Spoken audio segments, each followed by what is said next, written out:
Good evening friends, welcome back my YouTube channel. तो चलिए मैं स्टार्ट करते हैं अपना आज का वीडियो। हमारे आज के वीडियो का टॉपिक है कर्म का सिद्धांत। तो कर्म के सिद्धांत की बात करने से पहले हम बात करेंगे कि आखिर कर्म क्या है।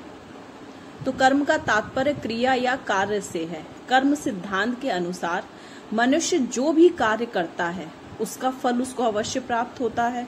वह अपने जीवन में जो सुख या दुख भोगता है वह उसके कर्मों का ही फल होता है।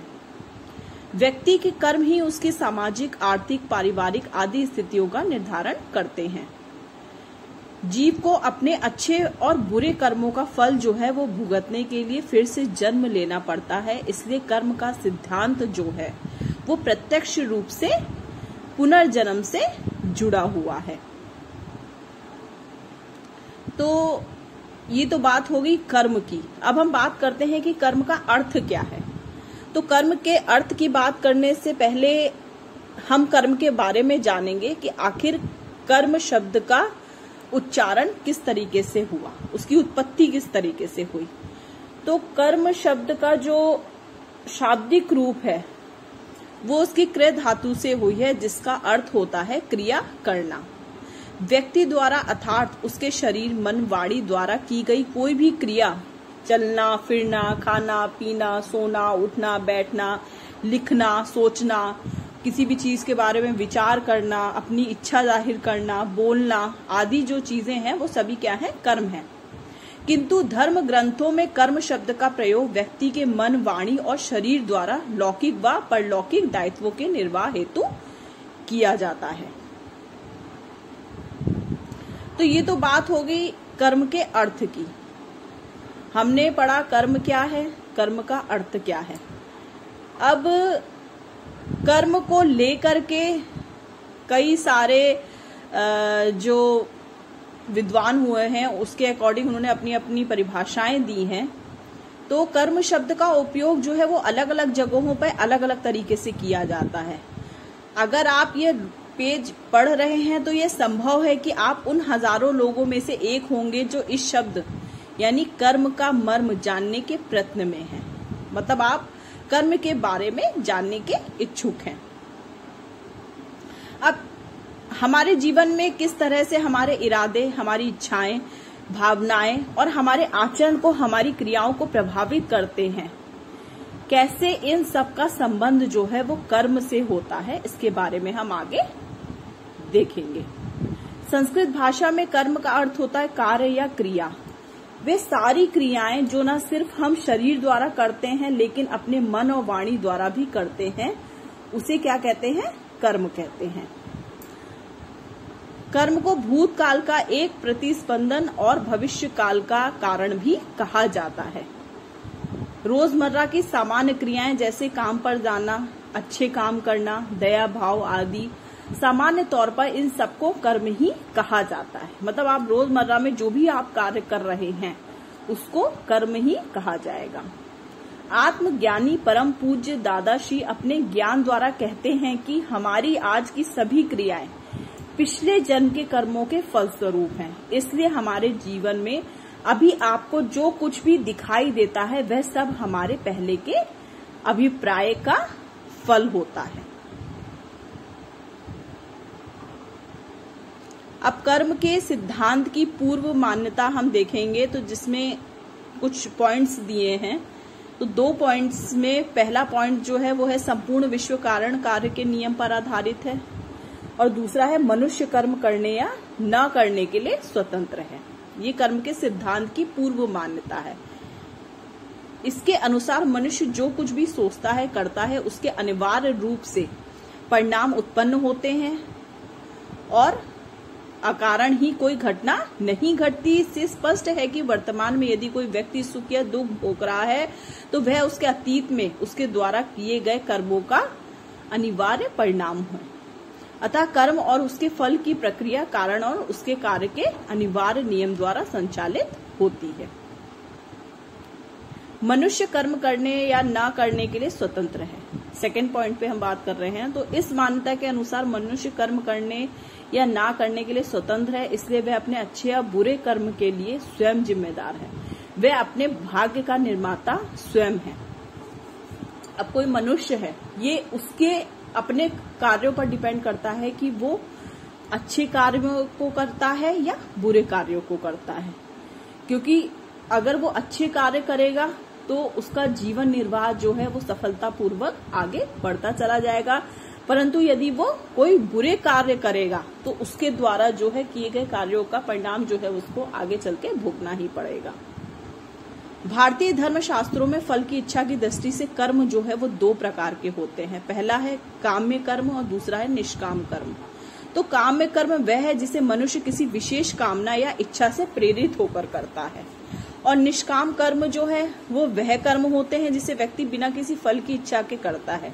सामाजिक हित या लोक कल्याण के लिए किए गए कार्य जो है निष्काम कर्म के अंतर्गत शामिल होते हैं।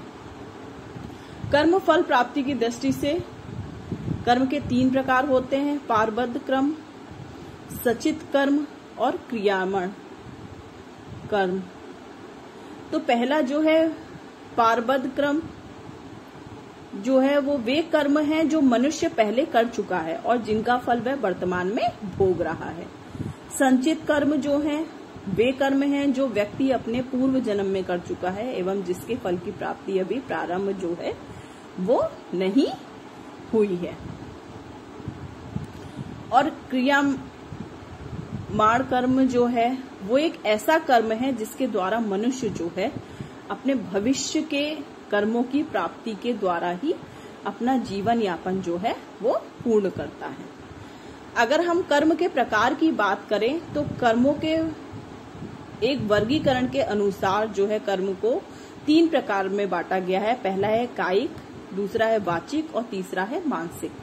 कायिक कर्म उन कर्मों को कहा जाता है जो काया या शरीर द्वारा किए जाते हैं। वाचिक जो कर्म वचन या वाणी द्वारा किए जाते हैं उन्हें वाचिक कर्म कहा जाता है। मानसिक मन से संपन्न होने वाले कर्म जो हैं वो मानसिक कर्म कहलाते हैं। अब कर्म के सिद्धांत के मुख्य तत्व की हम बात करते हैं तो कर्म के सिद्धांत का प्रतिपादन वेदों, उपनिषदों, महाभारत, गीता, स्मृतियों एवं अन्य ग्रंथों में विस्तार पूर्वक किया गया है। विस्तृत विवेचना से बचते हुए यहाँ पर कर्म के सिद्धांत के मुख्य तत्वों को हम संक्षेप में प्रस्तुत कर रहे हैं। तो पहला पॉइंट है इसमें कर्म के सिद्धांत में कर्म तथा पुनर्जन्म का घनिष्ठ संबंध होता है। कर्मों के द्वारा ही परिणाम स्वरूप पुनर्जन्म जो है वो निश्चित होता है। कर्म का प्रत्यय पर्याप्त व्यापक है। शरीर के अतिरिक्त मन द्वारा, वचन द्वारा की गई क्रियाएं भी कर्म के ही अंतर्गत सम्मिलित मानी जाती हैं।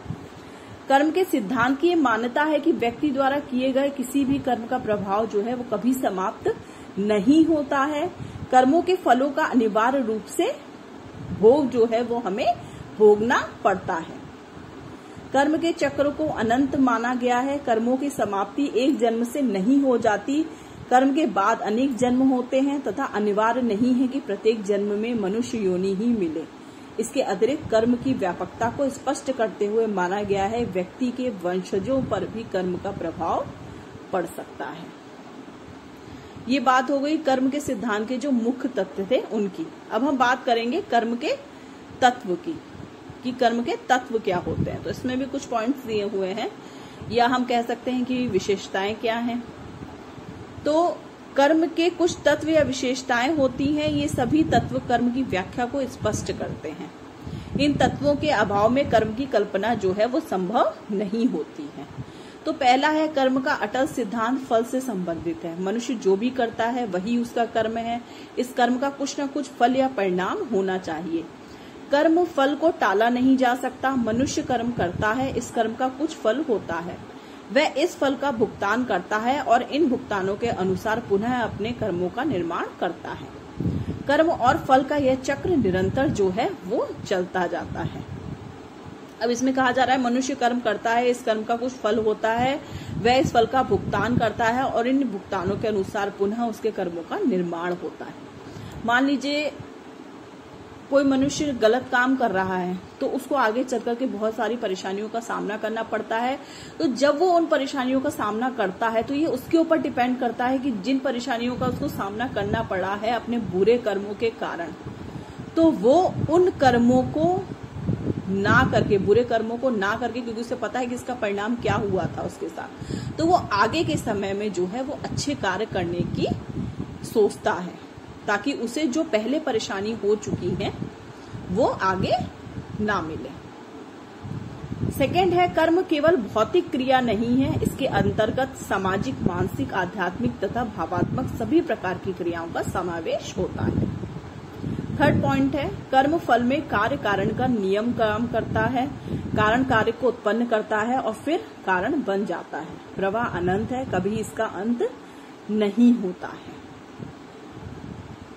तो ये कर्म के सिद्धांत के बारे में कुछ टॉपिक थे जो मैंने आप लोग को बताए हैं कि उसमें कर्म क्या होता है, कर्म का सिद्धांत क्या है, उसकी सही परिभाषाएं क्या दी गई हैं, उसके मुख्य तत्व क्या हैं। तो ये सारी चीजें मैंने आप लोगों को बता दी हैं। अब हमारा जो ये टॉपिक है कर्म के सिद्धांत वाला, ये यहीं कंप्लीट हो जाता है।